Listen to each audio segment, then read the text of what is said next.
భగవద్గీత మొదటి అధ్యాయం 2వ శ్లోకం. సంజయ ఉవాచ దృష్ట్వా తు పాండవానీకం వ్యూఢం దుర్యోధనస్తదా ఆచార్యముపసంగమ్య రాజా వచనమబ్రవీత్. పద వివరణ.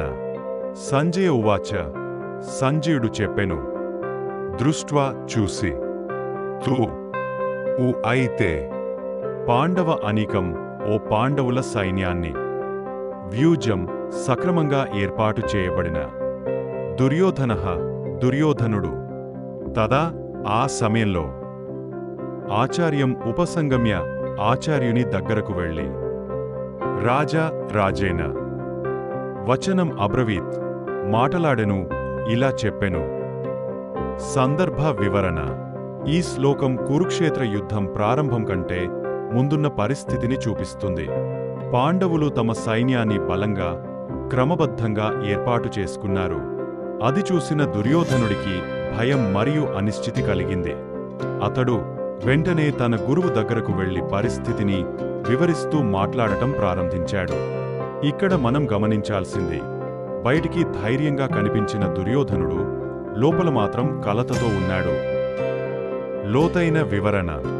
ఈ శ్లోకం మనసులోని అస్థిరతను బాగా చూపిస్తుంది. దుర్యోధనుడు శక్తివంతుడు, అతని సైన్యం పెద్దది. అయినా కూడా పాండవుల సిద్ధత చూసి అతనికి భయం కలిగింది. ఇది ఏమి సూచిస్తోంది? అన్యాయం మీద నిలబడి ఉన్న మనస్కు ఎప్పుడూ భయం ఉంటుంది. పాండవులు ధర్మం వైపు ఉన్నారు, దుర్యోధనుడు అధర్మం వైపు ఉన్నాడు. అందుకే అతని మనసు ధైర్యంగా లేదు. ఇక్కడ మరో ముఖ్యమైన విషయం, అతడు తన సైన్యాన్ని కాకుండా గురువు దగ్గరకు వెళ్లి మాట్లాడుతున్నాడు. అంటే తనలో నమ్మకం తక్కువగా ఉంది. జీవిత ప్రయోజనం.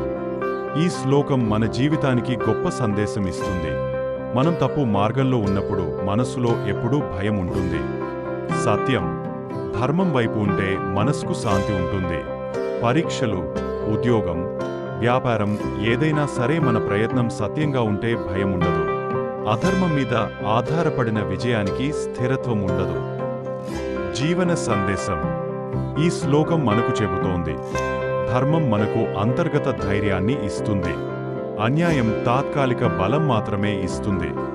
నిజమైన విజయం మనస్కు శాంతి ఇచ్చేదే. కాబట్టి మన జీవితంలో ప్రతి నిర్ణయం తీసుకునేటప్పుడు ఇది ధర్మమా అని మనసుని అడగాలి.